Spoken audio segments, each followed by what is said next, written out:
ஹாசினி தீரசேகரை உடனே காப்பாத்தணும். தாரணி போன்ல சொன்னா எங்கத்த போயிருக்காரு, எனக்கு ரொம்ப பயமா இருக்கு அத்தை. அத்தை, தீரஜ் மாமா மாதிரி தெரியுது அத்தை. பாத்தேன் டிரைவர் முன்னாடி கொண்டு போய் காரை நிப்பாட்டு. மாமா மாமா உங்களை எங்கெல்லாம் தேடுறது? எங்கதான் போனீங்க மாமா? ஏதோ ஃப்ரெண்ட பாக்க போறேன், 1/2 மணி நேரத்துல திரும்பி வந்துருவேன் தானே சொல்லிட்டு போனீங்க. இவ்வளவு நேரம் ஆச்சு, போன் பண்ணாலும் லைன் கிடைக்கல. எனக்கு ரொம்ப பதட்டமா போயிருச்சு தெரியுமா? ஐயோ கடவுளே, நான் ராத்திரி கண்டு கனவு. இப்ப நீங்க வீட்டை விட்டு போகும்போது வாசப்படியில கால் தடுக்குச்சா, உங்களுக்கு ஏதோ ஆபத்து ஆயிருச்சோன்னு ரொம்ப பதட்டமாயிட்டங்க. அத்தையும் உங்களை தேடி தாங்க வந்தாங்க. எதுக்கு அத்தையும் ஒரு மாதிரி பதட்டமா பாத்துட்டு இருக்கீங்க? அத்தையும் ரொம்ப பதட்டமா இருக்காங்க. மீனாட்சி, இனிமே இவங்களை நம்பாதீங்க, ரொம்ப மோசமானவங்க. ஏங்க என்னங்க என்னென்னமோ சொல்லிட்டு இருக்கீங்க? இவங்க யாருங்க? உங்க அம்மாங்க. அவங்கள போய் ஏன் இப்படி எல்லாம் சொல்லிட்டு இருக்கீங்க? அவங்க ரொம்ப நல்லவங்களாச்சேங்க.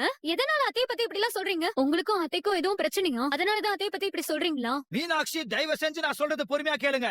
அவங்க நல்லவங்க இல்ல. எனக்கு ஒண்ணுமே புரியலங்க. ஏங்க இப்படி சொல்றீங்க? என்னங்க இவங்க இந்த ஊருக்கு வந்ததே இந்த ஊர்ல இருக்கிற கிரானைட் மைன்ஸ் எடுக்கிறதுக்காக தான். ஏற்கனவே ஹாசினி இதை பத்தி சொன்னால, அவ சொன்னது உண்மைதான். இந்த ஊருக்குள்ள கிரானைட் சுரங்கம் இருக்குன்னு தெரிஞ்சுக்கிட்டு அதை கண்டுபிடிக்கதான் இவங்க இந்த ஊரையே செலக்ட் பண்ணாங்க.